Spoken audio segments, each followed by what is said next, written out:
آپ بتائیے آپ بھی قانون کے سامنے اسی طریقے سے جواب دہ ہیں. کل جو موصوف یہاں یہ باتیں فرما رہے تھے، اگین میں ان کا ذاتی احترام کرتی ہوں، لیکن بطور سپیکر انہوں نے وہ کرسی اپنے ڈیپٹی سپیکر کو دے کر اس اسمبلی کو 3 اپریل 2022 کو ڈیزالو کروایا. تو آپ مجھے بتائیے کہ آپ نے ایسا کیوں کیا؟ آپ جواب دہ ہیں نہ صرف قانون کے آگے بلکہ پورے پاکستان کے آگے، کیونکہ پاکستان کے ووٹرز کے ووٹ سے وہ اسمبلی بنی تھی جس کو آپ نے سرہن غیر قانونی انلیگل انکانسٹیٹیوشنل طور پر آپ نے ڈیزالو کیا. آپ نے اپنے دور حکومت میں اس اسمبلی کو جس طریقے سے چلایا وہ باتیں دور نہیں ہیں. ہم یہیں بیٹھے تھے، ہم اس طرف تھے، اور بڑی بدقسمتی کی بات تھی اس دور کے ایک بجٹ سیشن کا میں حوالہ دوں گی جب اس سائٹ پر بیٹھی ہوئی وہ جماعت حکومت کے اندر بجٹ کی کتابیں اپوزیشن پر پھینک رہی تھی. میرے پاس سر میں الفاظ نہیں تھے. It was a state of shock that we were in کہ یہاں سے مطلب وہ پہلا بجٹ تھا جس پر گورنمنٹ نے بھی ریئیکٹ کیا.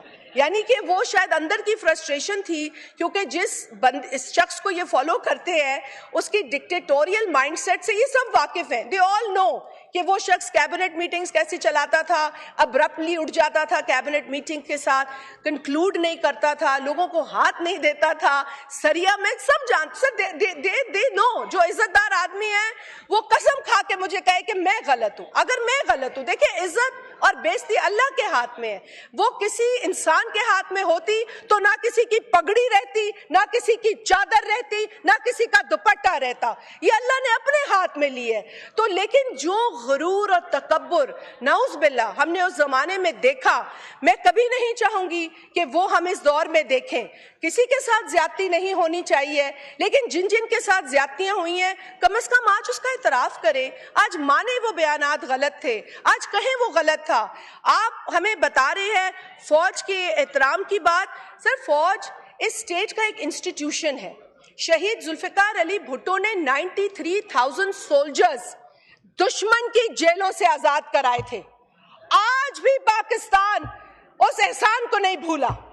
آج بھی وہ 93,000 جو سولجرز تھے وہ پاکستان کے سولجرز تھے. شہید ذوالفقار علی بھٹو کو وہ سہرا جاتا ہے. جو ہمیں کل بنگلہ دیش کی یہاں باتیں کی جا رہی تھی، شکر ادا کرے کہ یہ شہید ذوالفقار علی بھٹو تھے جنہوں نے کئی باتوں کو اس زمانے میں سامنے نہیں آنے دیا. کیوں؟